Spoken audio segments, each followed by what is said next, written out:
お金が、お金が十分で、その時間が十分というものが最上級だから、そこまで我慢して頑張ろうっていう発想だもんね。あとあなたたちは豊かさの中にいるから、もう豊かさそのものであって、もともと豊かな存在だっていうことに気がつくと、結果的に分かったのは、自分がしたいことをやることが豊かなことだっていうことかな。やっぱりほらこうやってほら安心ほっとするっていうことだけじゃなくて、自分が体験したいことを体験しているのも豊かさの中にある。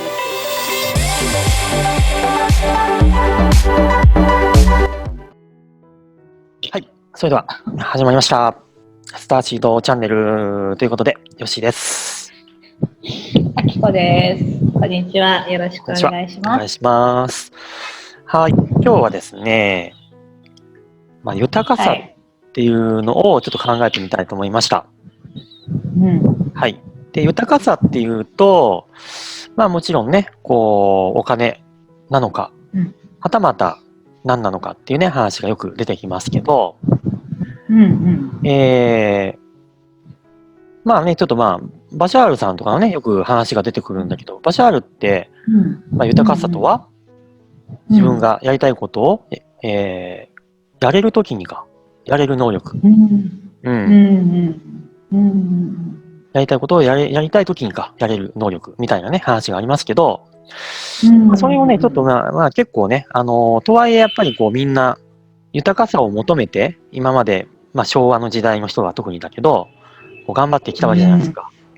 で、そこら辺ちょっともう宇宙的にもう一回なんていう価値観をね、リニューアルしないといけないなっていうのもあるんで、今日はそういうテーマにしたいと思いましたけども、でもどうですかね、あきこさん的にはなんかそういうのって、豊かさって何なんですか？あきこさん的な豊かさって何なんですかっていうと。以前はお金でしたね。お金があるのが豊かさだと思ってました。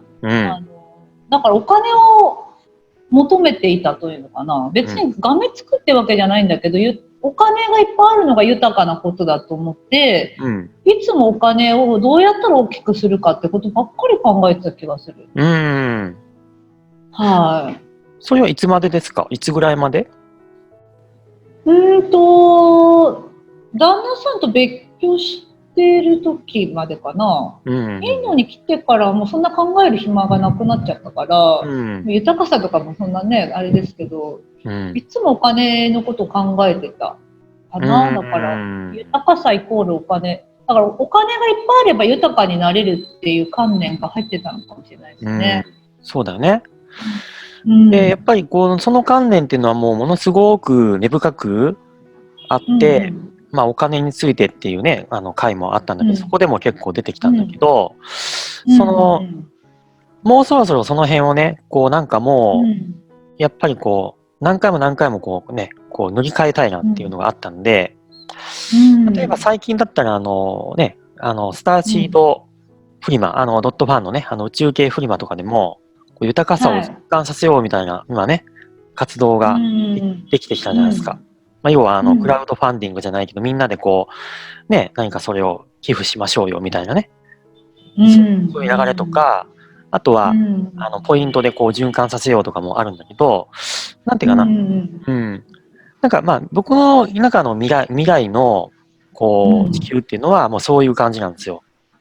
豊かさっていうか、要するに自分の才能、能力、スキルを、なんかそれぞれが得意な分野を交換し合ってる世界っていうのが、僕の中では、理想というか見えていて、それがまさに豊かな時代っていう、豊かな地球っていうような気がするんだけど、こんなのどうかな、あきこさん。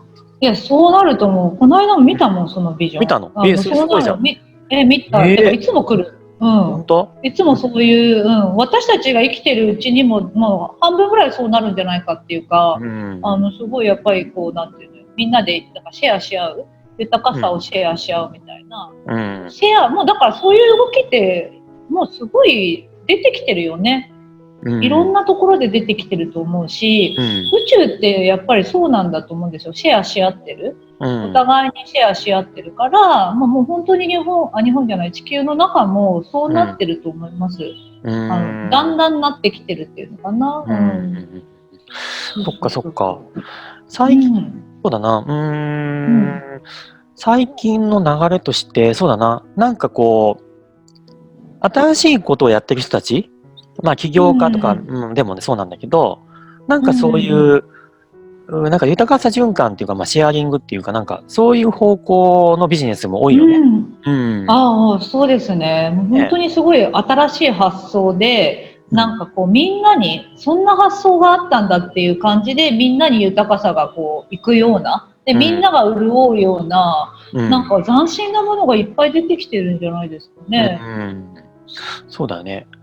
インドとかって、ちなみにそういう観点で言うと、なんかどうなんだろう、そういう豊かさ循環的にはどんな感じなんですか？豊かさ循環的には、だから心の豊かさだと思うんですよね。豊かさって私もだからお金だと思ってたけど、心の豊かさっていうところがもうこれからの時代だと思うんですよ。心が豊かってことがやっぱりこの外側のことがいろんなこと豊かになっていくと思うんですけど、インドの人たちは結構私が見ててね、私の周りの人たちはやっぱりすごいお互いにシェアし合ってるんですよね。だから食べ物をなんていっぱいくれたりとか、なんて言うんだろう。当たり前のように自分の豊かさをシェアし合う。そういう形で、だから何かあった時にいつも呼んでくれたりとか、まあ、家に来たりとか、子供みんなで、だからそれもそうだよね。シェアし合うっていうことしてるし、あとだから、なんだろう、別にお金がどうっていうよりも豊かに暮らしてるっていう感じがする。心の豊かさ、のんびりしてるし、すごいね、大人が楽しそうなんですよ。とにかく私、インドの大好きなところはね、大人がとにかく手つないでるし、男同士で手つないだり。男同士でね。そう、それがまあ仲良しの印なんだけど、可愛いんだよね。大人、おじいちゃん。あとね、あれも面白いの、仙人みたいな人と、なんか今風のサングラスかけた若者が、バイクをね、一緒に乗ってたりとか、面白いね。面白いじゃないですか。このだから多様性の中にあるし、なんかやっぱり豊かだなと思う。なんですかね、この感じ。自由だね。そっか。僕も、そうだな、タイのバンコクとかにね、昔20年ぐらい前かな、結構仕事でよく行ってたんですよ。そうそう、タイの文化も結構似てて、なんかね、お金がある人はもうなんかめっちゃなんかもう恵みまくるみたいな、当たり前みたいな文化があって、まあ逆に日本人はまあいっぱいこうなんかこうくれくれくれって言われちゃうんだけど、なんかとにかくね、それは当たり前みたいな感じ。まあ仏教とかわかんないけど。でもそれあるよね、そういえば。だってインドもあれですよ、だから誕生日に自分が振る舞うんですよね。誕生日プレゼントじゃないけど、食べ物を振る舞ったり、いろんなものあげたりとか、そうそうそう、そういう感じのやったりするし、あとだから、まあ、貧しいみたいな人がいるとするじゃん。貧しいっていうか、なんかこう、なんて足がない人とかね、ちょっとこう困ってる人がいた時に、それに施すことによって自分にも見返りあるみたいな感じで、なんかもう、なんてかわいそうって気持ちで何かをするっていうよりも、なんか自分の見返りのためにやるみたいな、なんかなんていうのかな、ドライなんだけど、やっぱこれも豊かだなと思うんですね。かわいそうって気持ちが全然ないんだなっていう感じ。ああ、なるほどね。豊かっていうのかな、なんか平等、対等、自分勝手、なんかわかんないけど、なるほどね。自由な感じする。そうかそうか、確かにこうかわいそうっていうことでなんかよくね、そういうお金を恵むみたいな感じなのかと思ったら、そうでもないんですね。違いますね。全然そうじゃない。違う。あと、ちょっと知的障害の人とかいるとするじゃないですか。そうすると、すごくね、なんかみんな仲いいんですよね。なんていうの、すごいいろんな人たちが声かけて、なんていうの、対等っていう、平等っていうのかな。なんか、当たり前のようにあるんですよ。日常の中にそういう、なんていうので、全然別物として捉えてないっていうのかな。そう。そこもやっぱり豊かさ、心の豊かさあるかもね、インド。面白いね。そう、豊かさっていうと、まあ例えばね、こう時間とかもね、かなりこう実は豊かさに入ってくるんじゃないかと思ったんですけど。例えば、まあ、例えばこう、ね、ものすごくビジネスでね、なんかめちゃめちゃ成功してる人がいたとして、全く時間がなくて、なんか自分の趣味も何もできないとするならば、それは豊かじゃないでしょうしね、例えば。まあ、そういう観点でもそうだし、さっきの、まあ、リラックスしてほっとしてるっていうのは、実は時間に余裕があるっていうことだから、ね、まあ、それはだから本当に豊かさだし、じゃあお金よりももっともっと上に、結局お金をいっぱい持った人って最終時間をいかに手に入れるかみたいな方向になっちゃうわけで、じゃあ最初から時間持ってる人がもっと豊かじゃないかみたいな話もあるじゃないですか。ね、ニートやなんやね、そういう人たちも一番豊かですよね、みたいな話があるし。だからそうなると、時間結構豊かだよね、リラックス豊かだよねってなるんだけど、ね、そういうところで言うとあれかな、インドってやっぱりみんな、なんかせかせかしないから豊かなんだね。豊かだからなんか居心地がいいよね。だから解放されるんじゃないかな。宇宙だと思う。インドに限らないと思うけどね。やっぱりこうなんでだからすんごい綺麗なところとすんごい汚いところが隣同士にあったりするから、なんか楽なんですよ。綺麗なとこばっかりだと自分そう綺麗でなくてはいけないみたいな。日本とか綺麗じゃないですか。だけどインドはなんかやっぱりすごい綺麗なとこと、まあ、ドブみたいなとこが本当に横にあってたりするから、どっちでもいいって思えるから豊かだよね。心の豊かさっていうところは、海外ってやっぱ心の豊かさっていうところある人多いのか、日本はもちろんあると思うんだけど、忙しいよね。時間の豊かさとかよね。時間が日本人のツーリストが来たらさ、すぐ帰るもんね。こうやって見てて。確かにね。まあ僕も結構そうやっちゃうたちなんだよね。結構時間がガチガチにこう使ってしまう系ではあるんだけど、細かくね。今もヨシさんはそうなんですか？今は物理的に結構このね、スターシード活動っていうんですかね。によってかなりこう時間をこうガシガシ使っちゃってますけど、まあでも、まあとはいえまあ、いろいろたくさんね、やりたいことはいっぱいあってね。まあそういう意味では、それができてるってことは豊かだね。どう考えても。その時間をそれに使えてるってことは豊かだね。よく考えたらね。そう、だから自分でやってるからってのもあるし、ただやっぱり、どうぞ。ヨシさんの中の豊かさっていうのはどういう感じで思うんですか？豊かさね。いや、やっぱり僕もあきこさんと同じように、いかにお金っていうものをこう稼いでいくかみたいな、やっぱり、ありました。で、それは、お金っていうものが豊かな象徴だったからと思うんですね。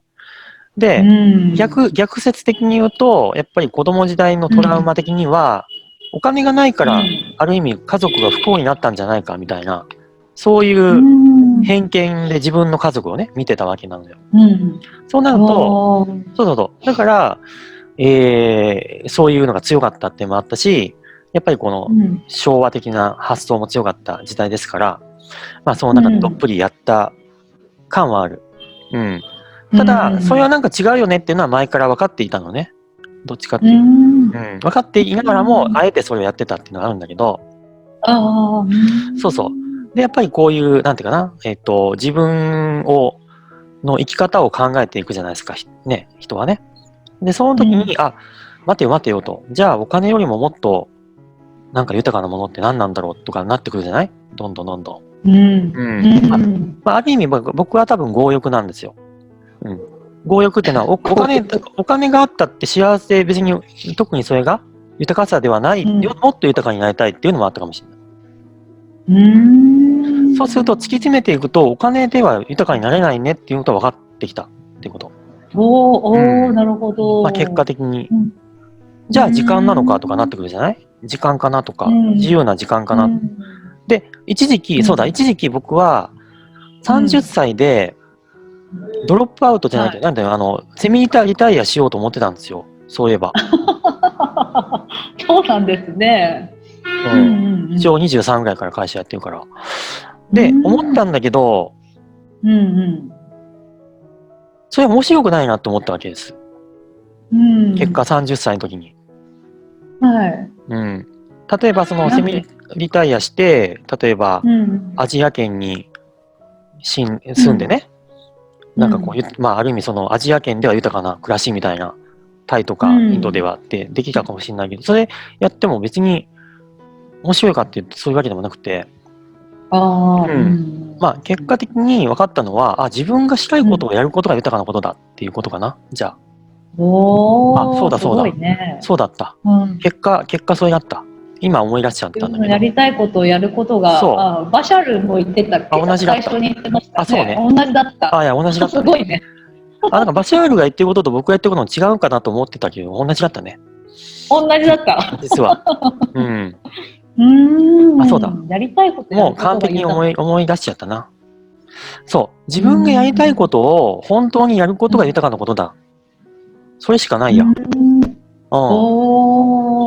だから別に、だから、例えばお金とかの価値観とか、時間の価値観で豊かさを基準を決めてたら、セミリタイヤしてやろうとかなっちゃうんだよね、そういえば。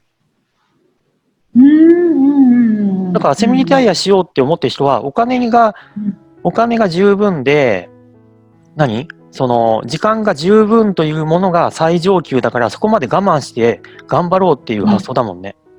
なるほど、なるほど。ここまでやってみたいな感じなのか。でもさ、よく考えたら、我慢しなくて今やりゃいいじゃないかっていうのが本当の豊かさだもんね。そうだよ、そうだよ。豊かさって、もう、実は豊かなんですよね。だから、今で豊か、だから本当にやりたいことやったりもそうだけど、なんか今に満足すると豊かだったんだってことに気がつく。だね。で、そうだね。今、そうだね。その豊かさをまたもう一回また戻るとですね、豊かさを求めるってことは、今、豊かじゃないって言ってるようなもんだもんね。そうなのよ。そうですね。豊かさを求めるってことはそうだよね。今で満足する。求めてもいいんだけど、心の、やっぱり安心とかなのかな。安心とか、心が豊かであると外側のことも豊かだったんだってことに気がついてくるのかなって、私の中ではね、そういう感じですね。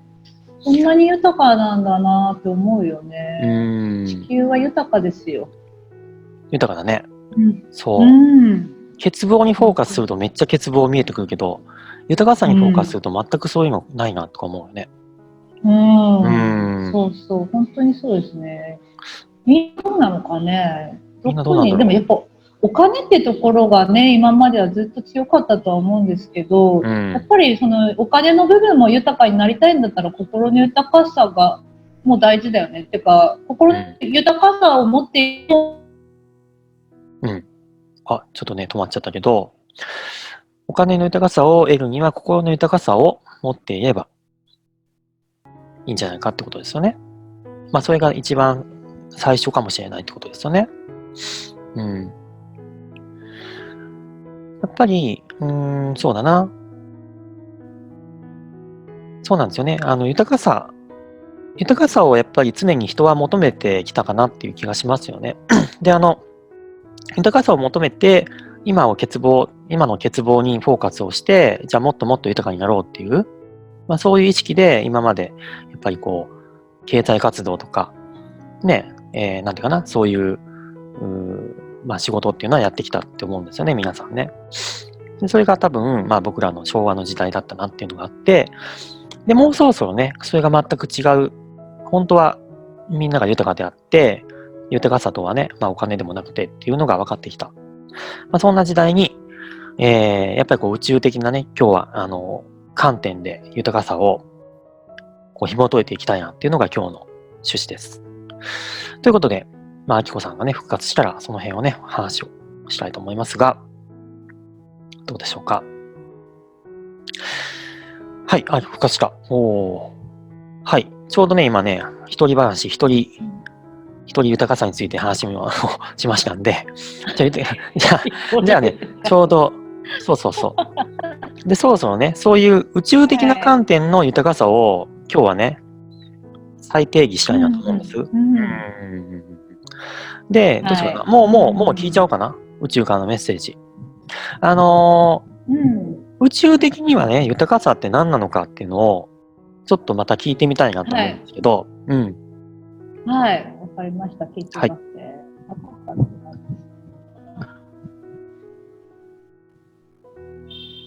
存在してるだけでも豊かだって言ってますね。そのままであれば豊か。外側にやっぱりこう探したり、こう何かをやろうとする、こうやってこういう感じなんですけど、そのままの、あなたの存在そのものが豊かさでありますって言ってます。で、やっぱ欠乏感なのかな。だから外側こう探したりね、何かしなくちゃって思ってる、その行為が豊かさからずれることになってるから、探すものではなくて、もうそのままで豊かであるっていうことを認めることにしますね。あと、あなたたちは豊かさの中にいるから、もう豊かさそのものであって、もともと豊かな存在だっていうことに気がつくとき、知るときなので、それを認めることによって、もっと大きい豊かさっていうものが流れてきたり、それを体験するっていうことになる。だから今、だから自分自身が豊かだっていうことに気がつく。それが一番豊かさへの早いっていうのは、なんか遠くにあるものじゃやっぱないってことを言ってますね。豊かさそのものであるって言ってますね。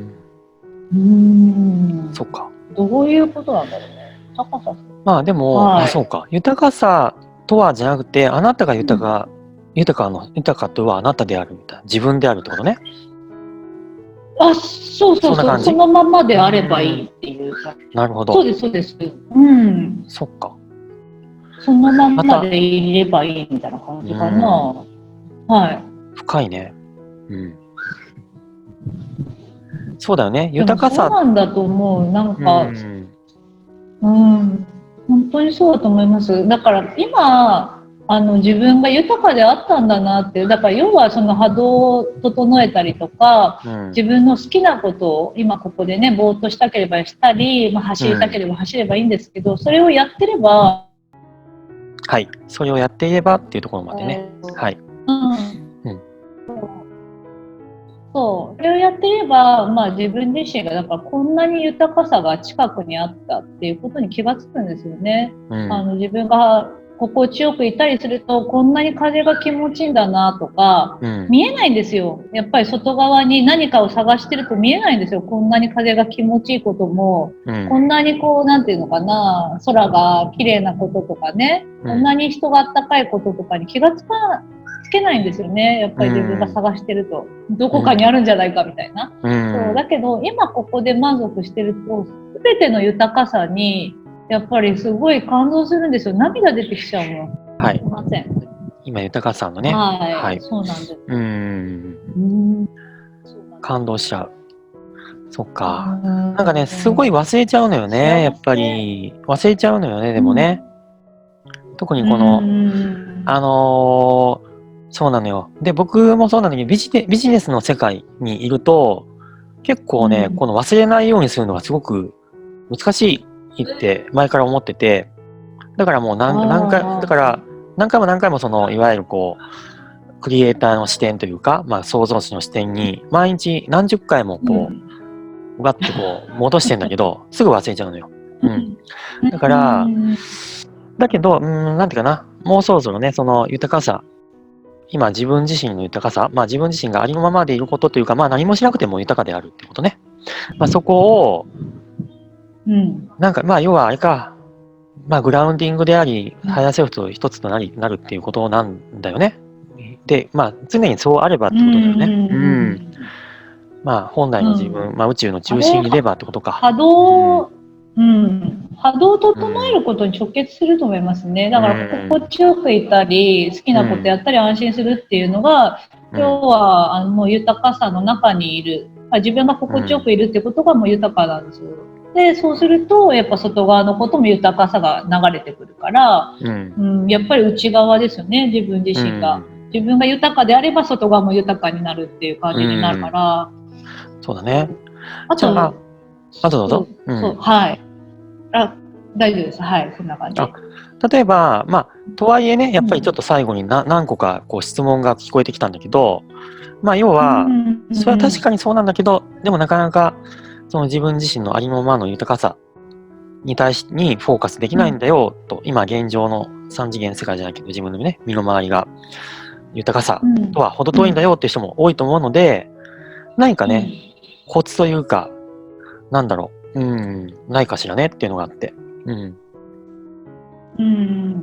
そうですね。波動を整えることなんじゃないかな。本当にこれって、すべてに直結するハイヤーセルフですから、波動を整えることってハイヤーセルフなんですよね、やっぱり。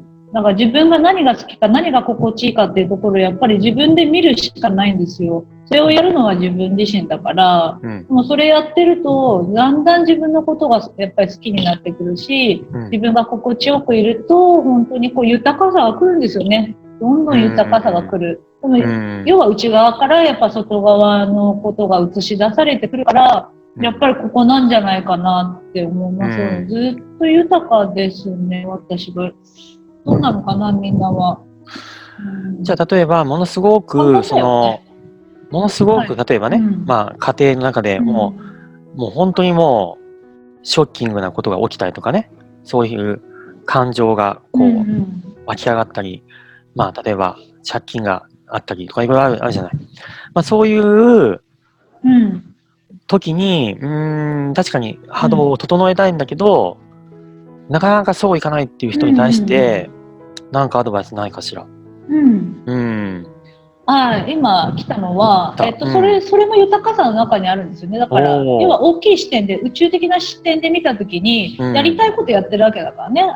地球で体験したいことを体験してるわけだから、無理にこうやって安心ほっとするっていうことだけじゃなくて、自分が体験したいことを体験してるのも豊かさの中にあるっていうことだから、無理にこう、波動を整える方に持ってくる。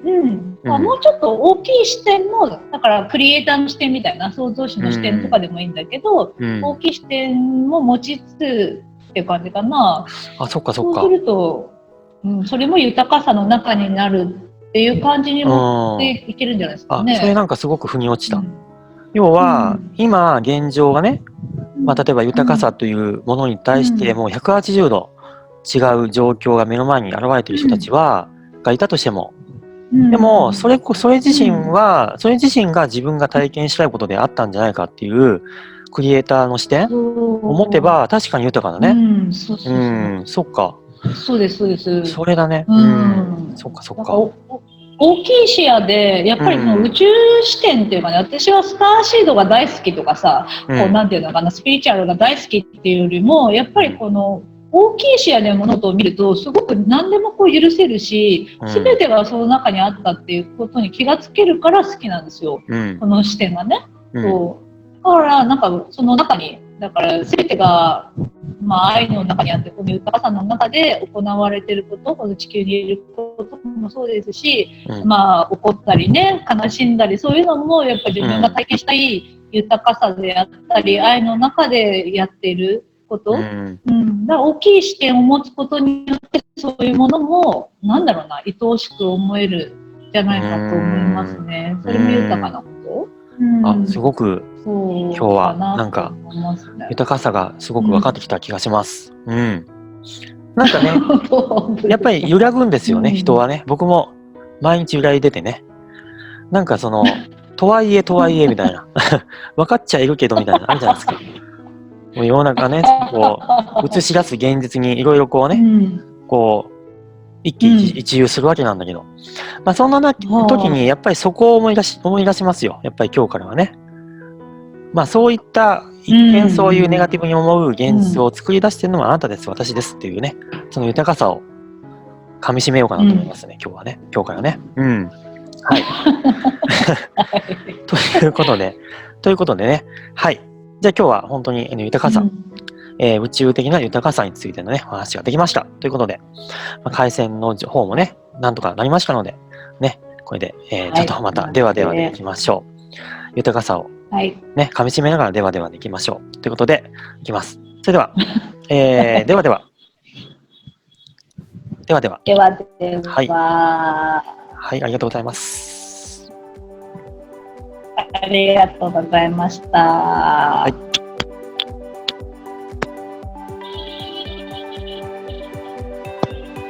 はい。がとうございました。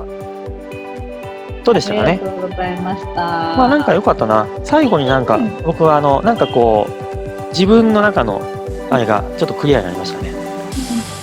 もやもや感が。よかったよかった。はい。